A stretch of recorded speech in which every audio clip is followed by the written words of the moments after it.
பருத்தியில் இருந்து வெளியேறும் கழிவு பஞ்சின் விலை அதிகரித்துள்ளதால் மில்களுக்கு வாரத்தில் 2 நாட்கள் விடுப்பு அளிக்க முடிவு செய்யப்பட்டுள்ளது. தகவல்களை எமது செய்தியாளர் நந்தகுமாரிடம் கேட்கலாம்.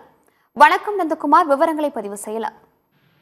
வணக்கம் அனந்தி. நிச்சயமாக கழிவு பஞ்சு விலை உயர்வால் மில்களுக்கு வாரத்தில் 2 நாட்கள் விடுப்பு அளிக்க முடிவு செய்துள்ளதாக மறுசுழற்சி ஜவுளி கூட்டமைப்பு தெரிவித்துள்ளனர். இதுகுறித்து மறுசுழற்சி ஜவுளி கூட்டமைப்பினர் வெளியிட்டுள்ள அறிக்கையில், தமிழகத்தில் திருப்பூர் மற்றும் கோவை, ஈரோடு, சேலம், கரூர், மதுரை, விருதுநகர் மாவட்டங்களில் உள்ள விசைத்தறிகளுக்கு பல்வேறு வகையான நூல்களை வழங்கி வருகின்றனர். கடந்த 4 மாதங்களாக 30 கவுண்ட் நூல்களுக்கு போதிய ஆட்கள் இல்லை. இதனால் உற்பத்தி குறைந்து நூல்கள், ஜவுளி பொருட்கள் தேக்கமடைந்து உள்ளதாகவும் கூறியுள்ளனர். கடந்த அக்டோபர் முதல் பருத்தி சீசன் ஒட்டி சந்தைக்கு பருத்தி வரத்து தொடங்கியது. ஒரு கண்ட் பருத்தி ரூபாய் 6000 வரை விலை குறைந்துள்ளது.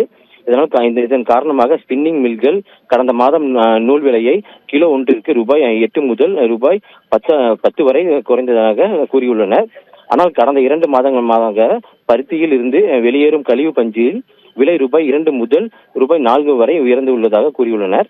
இதனால் கைத்தறி மற்றும் விசைத்தறியாளர்களுக்கு நூலை வழங்கி வரும் மில்கள் உருத்தப்பட்ட கழிவு பஞ்சின் விலை இணையாக நூல் விலையை உயர்த்த இயலாது என்றும் கூறியுள்ளனர்.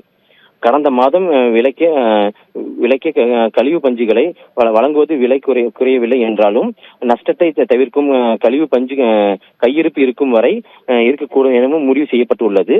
கடந்த 20, 25, 30 கவுண்ட் நூல்கள் உற்பத்தி செய்யும் கழிவு பஞ்சு நூல்களை சூரிய ஒளி சக்தியால் இயக்கப்படுவர்கள் பகலில் இயங்காது என்றும் தெரிவித்துள்ளனர். மற்றவர்கள் கஜா நிலை திருப்பவும் வரை ஒரு வாரத்து வரை 2 நாட்கள் விடுமுறை விடுப்பது எனவும் முடிவு செய்து உள்ளதாக அவர்கள் கூறியுள்ளனர். விவரங்களுக்கு நன்றி நந்தகுமார்.